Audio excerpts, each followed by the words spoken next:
Bucks Monday night in Tampa with literally everything at stake. Dallas has lost each of its last 8 road playoff games going back to 1994. That's tied for the second longest postseason road losing streak in NFL history. Oh, and they're going up against Tom Brady, who faces Dallas in the playoffs for the first time in his career. He's a perfect 7-0 against the Cowboys' lifetime, his best record against any opponent. And then there's Mike McCarthy, the first coach to take Dallas to the playoffs in consecutive seasons since Chan Gailey once upon a time. By the way, Gailey was fired after losing in the wild card round that second year. Should McCarthy expect the same fate?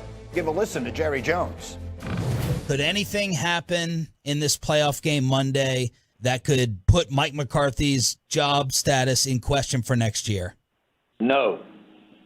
I don't even want to. No. That's it. I don't need to go into all the pluses or minuses, but we're not basing. I've got a lot more to evaluate Mike McCarthy on than this playoff game. That is a definitive answer from a person who frequently talks around the answer. So Jerry Jones says no, Mike McCarthy is not coaching for his job. Do you believe him, Kimberly Martin? No, I do not. No. You know why? Because in life, you know me, Green. I'm going to think big picture, right? In life, you go by what people do, not what they say. But in particular, in the NFL, you can't believe anything any of these guys say, because on a Monday, you might feel differently than you feel on that Friday. Mm-hmm. I think we have to watch what the Cowboys actually do on the field, because Jerry, post-game, we know he talks a lot. He's going to talk post-game. And he better be saying glowing things about a team who just won, right? He better be talking about his team, because if not, I am worried about Mike McCarthy, because when we've talked about them, when they're doing well, we're praising Dan Quinn, we're talking about Kellen Moore, we're talking about Dak, we're talking about Micah Parsons, and for a while we would joke about it, like, what exactly does Mike McCarthy do? Like, that was sort of the joke, but I don't think, if they come out and embarrass themselves after how they played in Week 18, I don't think Jerry can definitively say, no, he shouldn't be on the hot seat anymore. Canty, do you believe Jerry Jones when he says Mike McCarthy's job is safe? Hell no, I don't believe Jerry Jones. That's the reality of the situation. And really, this is not a gut feeling. This is something that we've seen from Jerry Jones in the past. The last time that the Cowboys had back-to-back one-and-dones in the playoffs was Chan Gailey. What happened to him? He got fired after his second season. So don't take Jerry Jones at his word in terms of him being settled on Mike McCarthy being his head coach moving forward if they fall short to the Tampa Bay Buccaneers. That's not going to happen. But let me make the reverse point. I understand what you're saying. But Chan Gailey was also the last coach to take the Cowboys to the playoffs in back-to-back years. So, Dominique, we were here yesterday. He's won 12 games in back-to-back seasons. Will it be fair, in your mind, if Jerry Jones does change his tune and Mike McCarthy gets fired, will that be fair? I mean, I don't care whether it's fair or not. I could care less about that. I think back to Kimberly's point is you believe Jerry based on his actions. His actions with Jason Garrett suggest that he would keep him. Like the being able to sit with that type of underachievement over a long period of time, I don't think Jerry Jones will move on from it. But another thing Kimberly said was, we're always talking about Dan Quinn or Kellen Moore or Dak Prescott. Mike McCarthy does not garner a lot of attention. And I think that's part of the recipe for Jerry Jones. After Jimmy Johnson, it seemed like from that point forward, you had Parcells, that didn't work out. There's something about Jerry Jones wanting to be the figurehead of this organization. And I think Mike McCarthy winning 12 games back-to-back years, getting them to the playoffs and maybe making a run is enough, because he plays the background and Jerry Jones can have his big press conferences weekly. What do you think of all this, D. Wood? I think if Mike McCarthy's one and done, he's done. And I truly think that's the case. I also think this.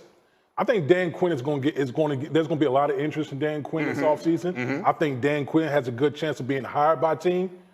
And I think Jerry Jones would rather hire Dan Quinn than lose him to another team. I think that's what Jerry, how high he thinks of Dan Quinn as a coach.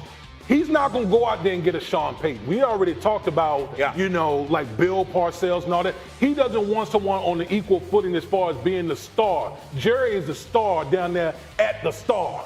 But Dan Quinn fits the mold perfectly. He's a guy that he's, been a head coach. He's taken a team to the Super Bowl before. He's been highly successful as a defensive coordinator.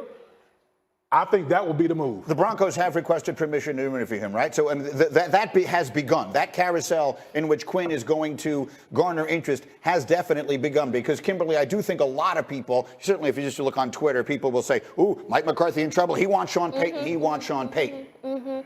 Yeah, I think here's the thing. When Jerry has talked about his team, he talked all off season about how, and even at the end of last season, like close to tears, because it's like he knows this window isn't going to be open for very long. Like, Jerry's up there too. He wants to see a Super Bowl. Like, that's the reality. Like, he wants to see this team win a Super Bowl, and he keeps talking about the disappointment. Like, if they were to get bounced in the wild card route, like, I feel like that is the perennial disappointment. And to your point about Jason Garrett, yes, he's stuck with that, but I think that might be the reason that Jerry Jones says, I can't live through that anymore. All right, so let's get to the real bottom line of all of this. Are they going to lose on Monday night? I just told you, Tom Brady has never lost to the Cowboys in his career in 7 games. Now, none of them have been in the playoffs, but that is what it is. Most of those, of course, he was the quarterback of the New England Patriots, not in Tampa. But they met week 1 of this year, and the Buccaneers beat him 19-3. Are the Cowboys going to be one and done, Canty?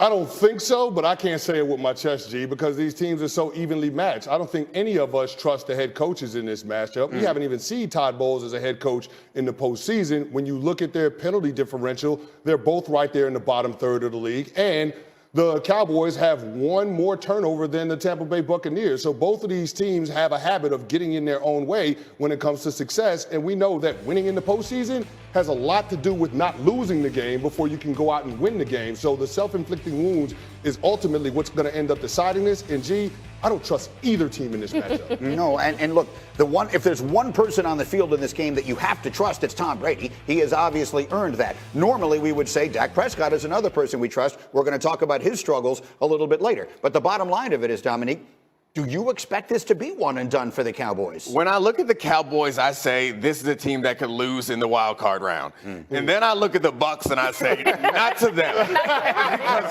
the Bucs have not been good all season long. And yes, Tom Brady shows us why he's Tom Brady every now and then. But the reason why they beat them in week 1 was because that defense was dominant.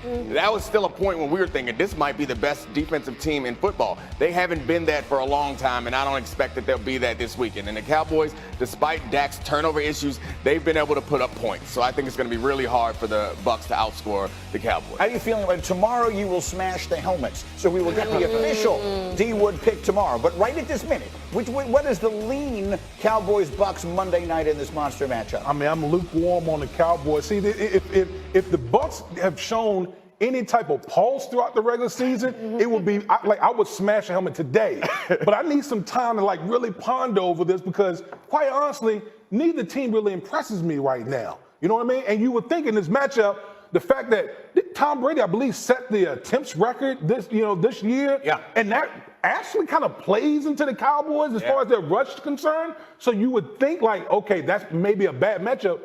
But both of these teams, quite honestly, they don't pass the smell test at all. So I need a little bit more time. There's a smell. It just ain't pleasant. What's disturbing about this is after we've watched the Bucs all season, and to finally get to the playoffs and say, I don't know if the Cowboys can knock off the Bucs. Like, that to me is alarming.